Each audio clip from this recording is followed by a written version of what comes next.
살더라. 아멘. 네. 우회하는 길을 걸어갈 때라는 제목으로 하나님 말씀 함께 나누겠습니다. 이스라엘 백성들이 40년을 돌고 돌아서 가데스 바네아에 도착했습니다. 이곳에서 직진으로 올라가면 2주면 그렇게 고대하던 가나안 땅에 도착할 수 있습니다. 한마디로 지름길을 앞에 두고 있는 거죠.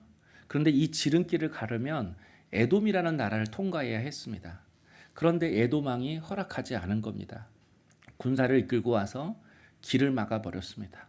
더욱이 하나님께서도 에돔과 싸우지 말고 우회해서 가라, 돌아가라 이렇게 말씀하셨습니다. 그래서 4절에 보면 에돔 땅을 우회하려 하였다가 길로 말미암아 백성의 마음이 상하니라고 말씀합니다. 지름길을 놔두고 돌아가려고 하니 이스라엘 백성들의 마음이 상할 수밖에 없죠. 우리도 이처럼 일이 지연될 때가 있습니다. 계약 성사 직전에 일이 파토나기도 하고 이제 일이 거의 다 이루어졌는데 한 가지가 안 돼서 준공이 안 될 때도 있고, 그리고 거의 다 됐는데 마지막 하나가 처리가 안 돼서 기다려야 할 때가 있습니다. 그러면 이스라엘 백성들처럼 마음이 상하죠. 마음이 힘들죠. 그러나 이때 여러분, 마음이 상한 것으로 끝나야지 그것이 원망과 불평까지 가서는 안 됩니다. 이스라엘 백성들이 그랬죠. 4절에서 우회하려 하다가 마음이 상하니, 마음이 상했어요. 이건 다 상할 수 있습니다. 다 그럴 수 있습니다. 그런데 5절에서는 백성이 하나님과 모세를 향하여 뭐하되? 원망하되. 상한 마음이 원망까지 가버렸습니다. 그러니까 어떻게 되죠? 불뱀이 와서 그들을 물어버렸습니다. 하나님이 그들을 다루신 거죠.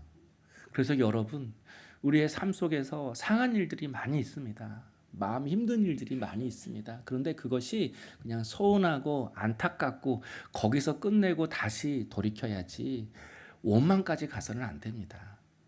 모든 일에는 우리가 보지 못하고 깨닫지 못하는 하나님의 섭리가 있기 때문에 그렇습니다. 어떤 섭리인가? 첫 번째는요, 우회하는 길을 통해서 우리의 믿음을 점검하시는 것입니다. 3절을 보면요, 여호와께서 이스라엘의 목소리를 들으시고 가나안 사람을 그들의 손에 넘기심에 그들과 그들의 성읍을 다 멸하니라. 그러므로 그곳 이름을 호르마라 하였더라. 지름길로 가지 못하고 우회해서 가다가 가나안 사람들의 공격을 받았습니다. 그런데 이때는 이스라엘 백성들이 믿음이 좋았나 봐요. 예. 얼마 전에 물도 나오고 또 하나님이 이렇게 모세에게 또 책망도 하셨잖아요. 너 이렇게 내 앞에서 화내서 너 가나안 땅 못 들어가. 뭐 이런 여러 저런 일이 있었습니다. 그런데 가나안 사람들이 공격했을 때 이때는 이스라엘 백성들이 그들과 싸웠대요. 말씀을 읽어보면 하나님이 그들에게 이기게 하셨다. 그들을 손에 넘기셨다. 이렇게 이야기를 합니다. 그래서 이곳 이름을 뭐라고 하죠? 이스라엘 백성들이 싸워서 점령한 성읍의 이름을 호르마라고 이야기를 해요. 호르마. 호르마 어디서 많이 들어보지 않았어요? 호르마.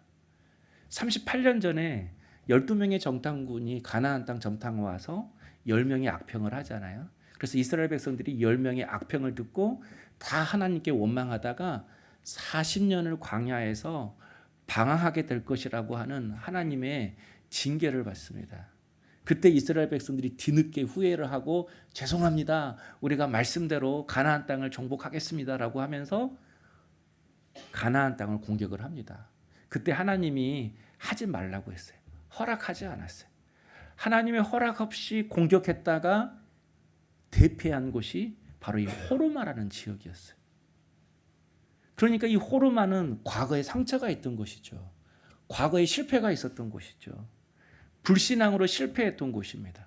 원망하다가 실패했던 곳입니다. 그런데 38년이 지나서 다시 이곳 앞에 옵니다. 여러분, 우리도 똑같은 자리에 다시 옵니다. 똑같은 문제, 똑같은 사건, 똑같은 고난. 그 사건 앞에 다시 오게 되어 있습니다. 다른 문제, 다른 것 같지만 그렇지 않습니다. 거기 배역만 다를 뿐이에요. 사람만 다를 뿐이고 장소만 다를 뿐이고 똑같은 사건이 와요. 근데 이스라엘 백성들이 어떻게 행동하죠? 38년 전하고 다른 모습을 보입니다. 2절에 보니까 이스라엘이 여호와께 소원하여 이르되, 과거에는요 마음 상하면 기분 내키는 대로 했습니다. 자기 고집대로 밀어붙였습니다. 그런데 이제는 가나안 족속이 찾아오니까 하나님께 묻습니다. 마음이 상했어도 하나님의 뜻을 구합니다. 하나님의 도우심을 구합니다. 물론 조금 있다가 하나님을 원망하는 사건이 일어나기는 하지만 어쨌든 이스라엘 백성들의 믿음이 자라났습니다. 자라났습니다. 여러분 제자리일 것 같지만 아닙니다. 자라납니다. 1년 전과 똑같을 것 같지만 그렇지 않습니다.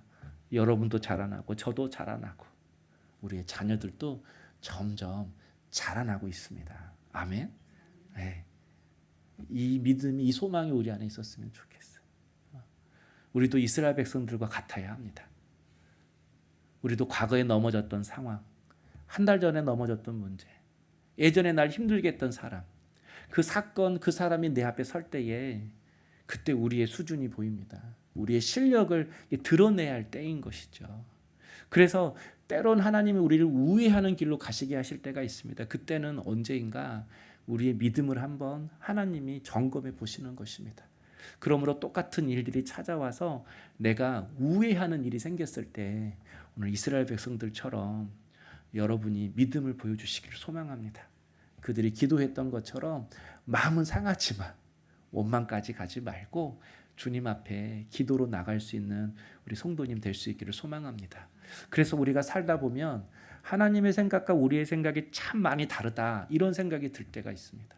참 많이 다르다.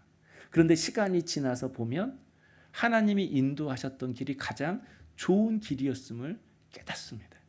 내 생각이 틀리고 하나님의 생각, 하나님의 방법이 옳았음을 깨닫습니다.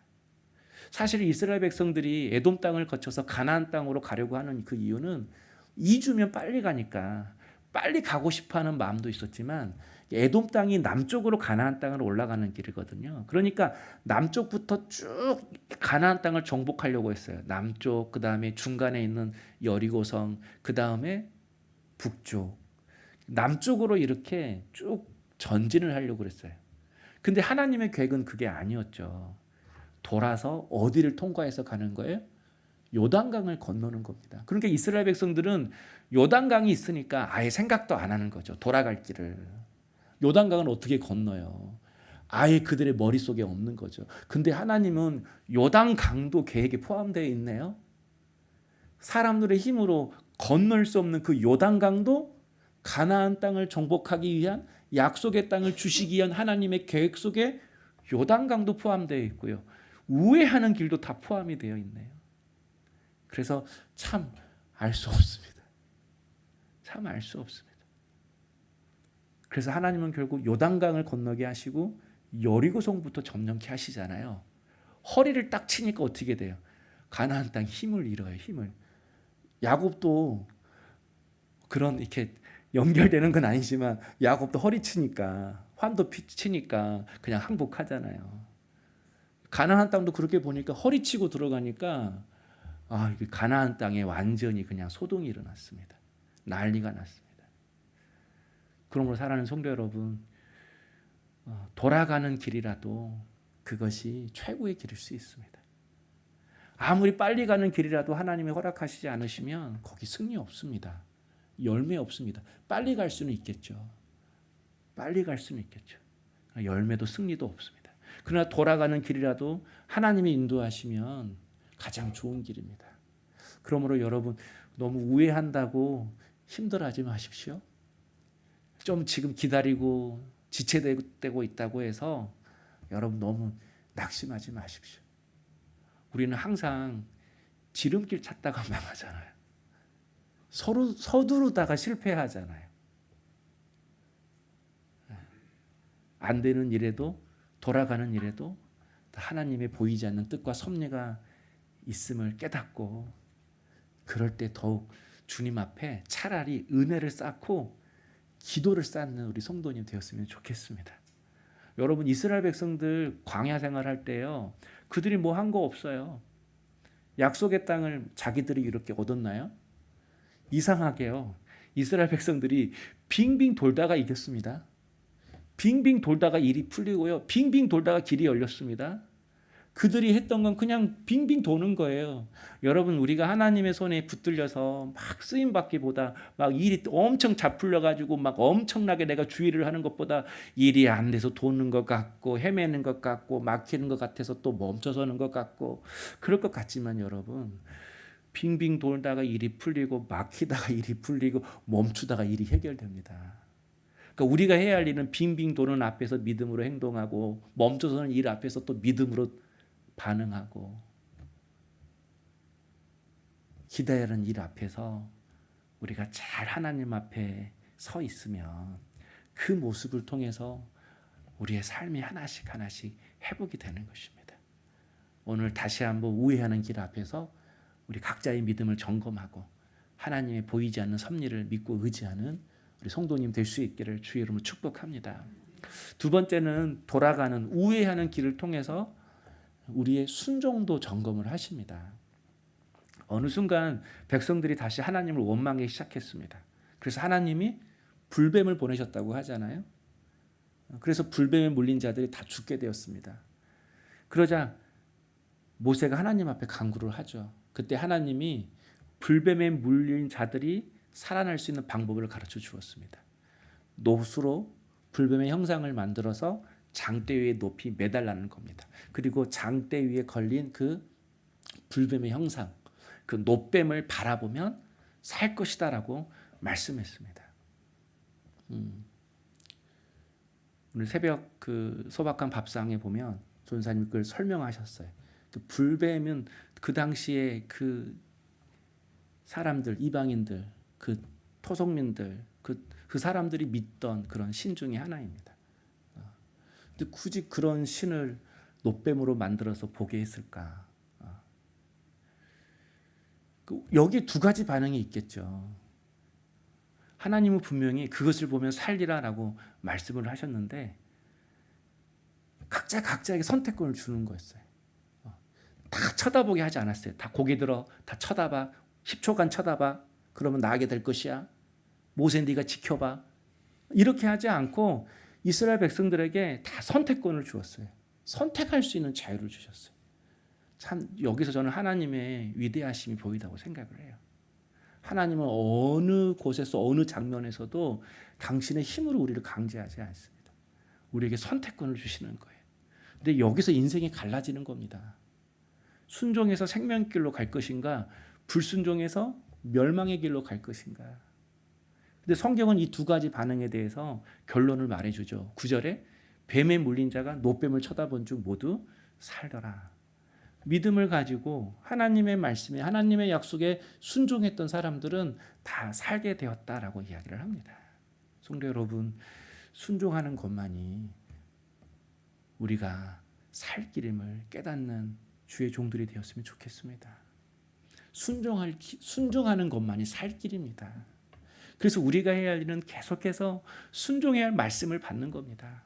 오늘 한 말씀 받고 순종하고, 오늘 한 말씀 받고 순종하고, 오늘 뭐 대단한 큰 뭐 바구니째 뭐 말씀을 받아서 그거 다 순종하며 살라고 그렇게 하지 않습니다. 여러 가지 말씀 중에서 그냥 한 주간이라도 그냥 한 가지 말씀 순종하면서 살아갈 때에 우리 인생에도 하나님이 하나씩 하나씩 길이 열리는 것입니다. 오늘 여러분 각자 마음속에 주신 하나님의 결단, 서원, 그런 것이 있다면 여러분 지체하지 말고 순종할 수 있는 우리 성도님 될 수 있기를 주의 이름으로 축복합니다. 그 다람쥐가 이렇게 겨울 식량을 비축하기 위해서 도토리를 이렇게 따다가 땅에다 이렇게 감춰놓는다고 하잖아요. 그래서 도토리 참고 이렇게 하거든요. 도토리 참고 자기가 이렇게 몰래 이렇게 숨겨놓은 거. 저도 도토리 창고가 있어요. 저 도토리 창고. 계좌 하나가 있어요. 계좌 하나. 거기서 그냥 조금씩 모아놓고. 근데 다람쥐가 그 사진을 봤더니 그 작은 청설모 다람쥐 안에 이 도토리가 몇 개 들어간 줄 아세요? 33개가 들어간대요. 33개고. 이게 볼이 완전 빵빵해요. 그렇게 얼마나 양껏 담겠어요. 그걸 입에다가 다 넣어가지고 땅에다가 그렇게 파가지고 숨겨요. 겨울에 먹으려고. 근데 90%를 찾지 못한대요. 겨울에. 왠지 아세요? 땅에 심길 때 표시를 해야 되는데 어디다 표시를 하냐면 하늘을 본대요. 하늘을. 하늘. 오늘 구름이 저기 있어. 그래가지고 이렇게 땅에 숨겼는데 구름이 항상 거기 있나요? 먹구름 오면 어떡해요? 먹구름. 구름이 하나도 없으면 어떡해요? 그러니까 100개를 숨기면 10개밖에 못 찾은대요. 그런데 여러분 그 10개밖에 못 찾았다고 그의 인생이 망할까요? 절망이 될까요? 근데 그 90% 찾지 못한 도토리가요, 다음 해에 참나무로 자란대요. 그 숨겨놓은 도토리가 그 나무의 거름이 되어서 그 다음에 더 많은 도토리를 열게 하고요. 땅에 숨겨진 그 도토리가 또 참나무로 자라나서 또 도토리를 이렇게 맺히게 한대요. 그러니까 다람쥐의 건망증이 참나무 숲을 만드는 거예요. 여러분, 우리가 안 되어서 실망한 거, 잃어버려서 절망한 거, 자꾸 미뤄져서 포기한 것들 다 없어진 것 같죠? 절대 그렇지 않습니다. 절대 그렇지 않습니다. 없어진 거 아닙니다. 하나님 우리의 그런 실망, 절망, 낙심, 체념 이런 것들을 통해서 우리 인생을 아름답게 하십니다. 우리 인생을 열매 맺게 하십니다. 오히려 더 큰 열매를 우리에게 허락하십니다. 그러므로 사랑하는 성도 여러분, 하나님의 뜻에 순종하며 사명을 감당하고자 하는 자에게 하나님은 당신의 더 큰 은혜를 주실 줄로 믿습니다. 그러므로 오늘도 내게 주어진 삶 속에서 믿음으로 하루하루를 잘 살아가는 우리 성도님 되었으면 좋겠습니다. 그 전에 제가 그런 말 했던 것 같아요. 하나님은 당신이 가진 모든 힘을 어디다 쓰는가? 나를 바꾸는데 쓰셔요. 요나 한 사람 바꾸기 위해서 지중해까지 이렇게 뒤집어 엎잖아요. 근데 그 한 사람이 하나님 앞에 변화되면 어떻게 될까요? 나를 바꾸려고 쓰셨던 그 모든 힘들을 이제는 나를 통하여 일하시는데 하나님은 사용하십니다. 그래서 저는 여러분이 잘 빚어졌으면 좋겠습니다. 하나님이 가지신 모든 힘들을 그냥 나의 습관, 나의 죄악, 나의 숨겨진 나병 그냥 이런 것만 바꾸는데 이제 쓰시는 것이 아니라 이제는 그 하나님의 은혜 앞에 내가 잘 빚어져서 하나님이 가지신 모든 지혜와 힘을 나를 통하여 당신의 일을 하시고 한 영혼을 살려내시는데 쓰임받는 그런 통로로 사용되어지는 우리 성도님 될 수 있기를 주의 이름으로 축복합니다. 오늘 돌아가야 하는 삶의 자리에서 우회해야 하는 그런 삶의 자리에서 다시 한번 내 믿음을 점검하고 순종을 점검함으로 하나님을 더욱더 의지하는 우리 성도님 될 수 있기를 주의 이름으로 축복합니다. 우리 함께 찬양할까요?